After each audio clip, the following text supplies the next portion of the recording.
Ladies and gentlemen, boys and girls, creatures of all ages, welcome back to the Civilian Armory. We're coming at you from a top secret location known only as The Tank.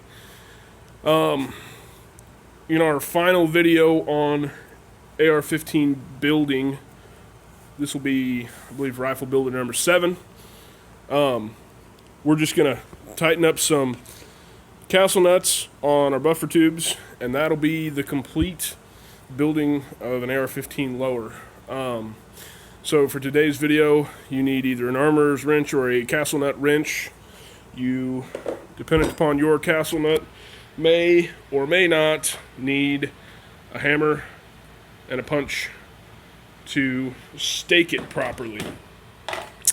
Got 2 castle nuts I'm going to do. The first one I'm going to show you is a PWS ratchet lock, and I know that I'm kind of moving around here. I'm holding this with one hand and working with the other hand. This is a PWS ratchet lock, very interesting castle nut system. If you get a chance, check those out. I will have a video about it in the future.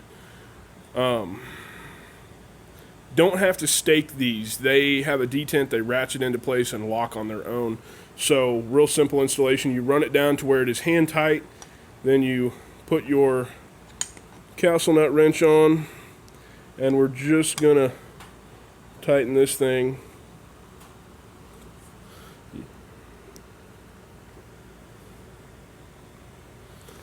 until it stops kind of clicking on us, and that's installed.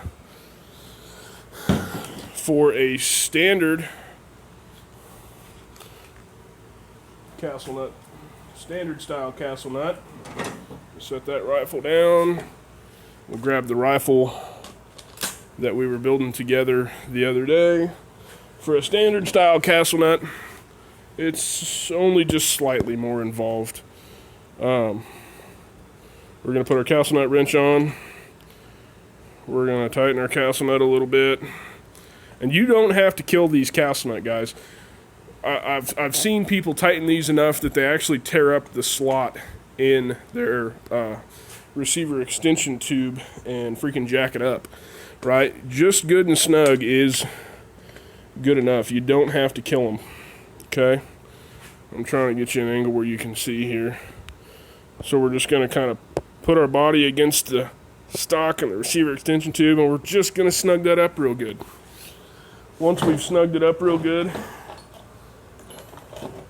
we're going to come here, and on many of these castle nuts, you can see it pointed out to you here.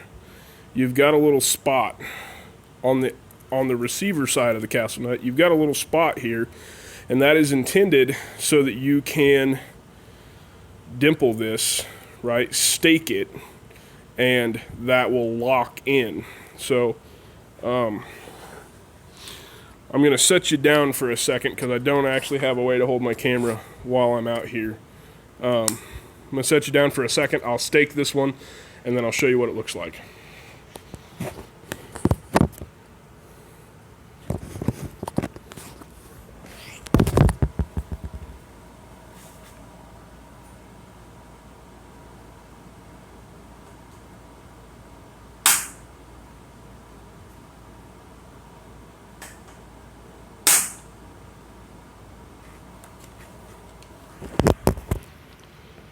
There we go, guys.